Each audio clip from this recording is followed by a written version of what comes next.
Depressão é uma doença psiquiátrica que afeta o ser humano em todas as áreas que o envolvem, física, área emocional e espiritual, né? A área física, porque traz alterações não só traz alterações de distúrbios de sono, distúrbios da sexualidade, dor de cabeça, dores pelo corpo que o médico não consegue tratar. A área emocional altera comportamentos, enfim, a pessoa fica num desânimo persistente, e é bom assim a gente ter bem ciente que a depressão não é uma tristeza só, é uma tristeza persistente, é um desânimo, uma desesperança muito intensa, que altera todo o comportamento do indivíduo, socialmente, profissionalmente e pessoalmente também. É uma doença de muito sofrimento, dependendo da intensidade, e precisa ser tratada.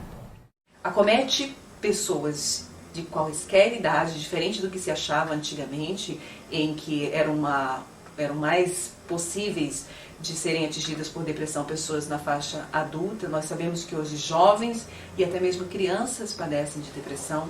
Idosos muitas vezes sofrem de depressão por vários fatores. Eles são subdiagnosticados, eles não são com clareza entendidos como portadores de depressão, até pelas características intrínsecas à terceira idade, que seria a diminuição da atividade física, a lentidão de raciocínio, mas muitas vezes a aparente apatia ou algum comportamento típico da terceira idade, às vezes pode estar se confundindo, e aquela pessoa pode estar sendo portadora de uma depressão sem saber. Nós sabemos que, além disso, a doença é subdiagnosticada por muitos outros fatores, não somente pela falta de conhecimento dos sintomas, mas também pelos tabus que a sociedade impõe sobre as pessoas a respeito da doença, né? É difícil entender que uma pessoa que vive bem, que tem bons relacionamentos, que tem aparentemente tudo que se precisa, pode padecer de depressão. Aí é que está a grande chave da situação, das pessoas terem dificuldade de aceitar a realidade que qualquer um de nós pode desenvolver a depressão. Ela se classifica em depressão maior, que é uma depressão de sintomas intensos, persistentes, durante um período longo, né? E essa é a depressão maior. Existe a depressão reativa, que a gente chama de depressão reativa, por exemplo, quando a perca de um ente querido, mudança drástica no trabalho, perca de emprego, né? Então é uma depressão reativa, ela é passageira, passou aqui o período de adaptação, a pessoa volta. Existe a depressão psicótica também, que é uma depressão mais violenta, com sintomas de visões, alucinações, já entra numa área mais psicótica. E uma depressão, que antigamente era chamada maníaco-depressiva, que é bipolar, transtorno bipolar, que alterna então períodos de euforia com períodos de depressão. Então basicamente são esses os tipos de depressão. As causas da doença depressão, né, elas variam, elas são catalogadas em causas físicas, emocionais. Às vezes as duas coisas podem concorrer, físicas e emocionais. Causas externas, estressantes, vividas pela pessoa, e várias outras causas não tão claramente determinadas, que também devem ser catalogadas. Dentro desses sintomas, eu gostaria assim, de ressaltar dois que são muito importantes. Aquilo que eu já falei inicialmente, que é essa tristeza permanente, persistente, assim, um humor muito deprimido, uma desesperança, um desânimo persistente. Então não é qualquer tristezazinha, né? A gente estava conversando aqui há pouco, você pode ter uma tristeza, né, eventualmente por algum motivo, mas passa. Isso não é depressão. Então a depressão é caracterizada por essa tristeza permanente durante vários meses, né? E junto com isso, uma falta de ânimo, uma falta de alegria naquilo que a pessoa tinha alegria em fazer. Então ela deixa de ter satisfação nas coisas que lhe davam satisfação. Então, nesse sentido, a gente vê o depressivo, por exemplo, com mais sono, geralmente a pessoa tem mais sono. Pode ser que tenha o contrário, ou seja, acorda no meio da madrugada e não dorme mais.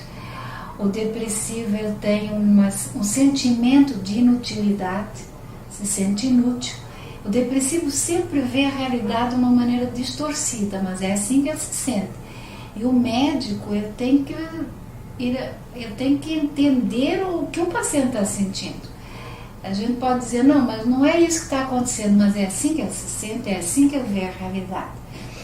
Então, junto com esses sintomas que eu estava falando, na parte física pode haver uma diminuição da libido também, na parte sexual. Esse desânimo, essa falta de vontade de fazer as coisas que antes eram prazerosas é muito importante na depressão.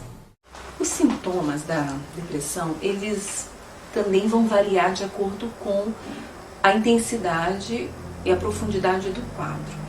Mas se a gente for definir os primeiros sintomas da depressão, a gente encontra no consultório com muita frequência queixas que variam desde muita sonolência ou perda de sono. O choro frequente ele pode ser também um sinal, é um dos mais característicos de depressão. A falta de esperança. Quando as pessoas começam a olhar para frente e perceber que elas não têm mais interesse em saber o que vai acontecer, é quando a depressão começa a se aprofundar. Passou daquele período em que as coisas são mais subjetivas, fica mais difícil de relacionar só um momento estressante. A depressão mais grave, ela se manifesta com sintomas bem significativos. Aí não resta dúvida de que você está precisando urgentemente de ajuda. É quando você se fecha totalmente no mundo, como se fosse o seu quarto. E às vezes isso acontece fisicamente. Você fica isolado num quarto, não quer ver a luz do dia, não quer ver pessoas íntimas, não quer falar nem por telefone e nem se manifestar de forma alguma. Os pensamentos sombrios relacionados à sua própria morte ou mesmo suicídio vai se tornar frequente, recorrente e infelizmente chegando ao ato em si em algumas situações. O paciente muitas vezes entra na bebida, por quê? Porque ele estava deprimido e acaba tentando achar nas drogas e no álcool a saída da sua depressão. Então ele vai lá e hoje eu estou deprimido, começa a beber, bebe, ou cheira, fuma, para aquilo dar aquele momento pequeno, que eles acham que é uma alegria, que eles acham que vai tirar eles daquele estado de depressão que eles estão, né? E não é bem por aí, né? Então acabam bebendo, se drogando, aí entram na frente de um carro para se matar, ou vão lá e amarram uma corda, ou um cinto, muitas vezes que a gente vê a pessoa amarrando o cinto para se enforcar no guarda-roupa. Então é bem complicado, o número tem crescido, a gente tem atendido vários casos de pacientes com problemas de depressão e que tentam um suicídio, que daí já é um estágio final da depressão, né? Quando eles começam já a pensar em suicídio. Na depressão maior, pode acontecer que o paciente faça crises de depressão durante algum período, há uma melhora e uma recidiva. Então, é bem assim, e a gente percebe que há uma baixa tolerância ao estresse, há uma personalidade, aí a gente vai entrar nas causas da depressão, né, que são várias as causas. Existe uma que a gente chama de vulnerabilidade biológica, né? Pessoas cuja família já tem mãe, pai, irmãos, tios com depressão. Então essa é uma causa. Existe uma outra causa ligada à personalidade. Então pessoas com baixa, que a gente chama hoje de resiliência, né? Baixa capacidade de sofrer os impactos, os estresses, né? Por causa disso que ela acaba sendo às vezes cíclica. Então, um período bem, a pessoa passa mais ou menos bem. Teve algum estresse, algum motivo que a abalou, ela entra numa crise depressiva. Isso é típico da depressão maior que a gente chama, né? Para o cristão, né? Para nós que somos cristãos, nós temos que ter muito cuidado em lidar com essas patologias. Por quê? Existe uma linha muito tênue entre o que é possessão demoníaca e o que é depressão. Quem vai falar se é depressão é o médico, jamais o pastor. O pastor pode até ter uma impressão que seja, mas ele deve encaminhar para o médico. Como saber se é depressão ou não? O médico vai fazer esse diagnóstico. Existe uma série de perguntas que a gente faz para o paciente e a gente constata, dá o diagnóstico de depressão, vamos tratar. O grande perigo é esse, é dentro das igrejas. Nós às vezes nos deparamos, isso já aconteceu comigo, num retiro de casais, em que a pessoa estava tendo uma convulsão, nitidamente uma convulsão, comprovado, estava vendo, estava ali, e as pessoas estavam querendo começar a orar para expulsar demônios. Pelo amor de Deus. Gente, existem doenças, assim como existe doença física, não existe?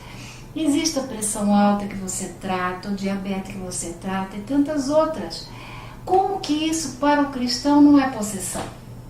E o cristão aceita na maior parte das vezes. Agora, quando se trata de uma doença psiquiátrica da mente, pronto, já todo mundo acha que é loucura, não, isso aí vai passar, você tem que superar, e ninguém quer tratar e acha às vezes, e o pior de tudo é tentar tratar essa doença que é física como possessão demoníaca.